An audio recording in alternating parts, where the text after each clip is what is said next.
গত পরশুর আগের দিনটি ছিল আমার জন্মদিনের আগের দিনের 2 দিন পরের দিন। আজ বৃহস্পতিবার। তাহলে আমার জন্মদিন কবে ছিল? এসো ধাপে ধাপে বিশ্লেষণ করি। প্রথমে আমরা সপ্তাহের দিনগুলো শনিবার থেকে শুক্রবার পর্যন্ত সাজিয়ে নিই। এখন হিসাব শুরু করি।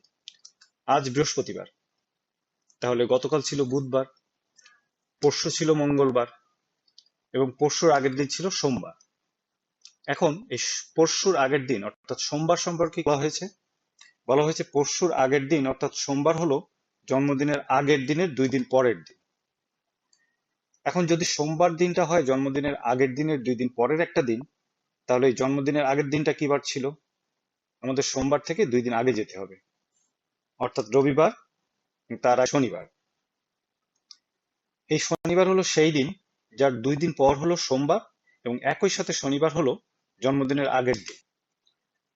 তাহলে জন্মদিনটা রবিবার।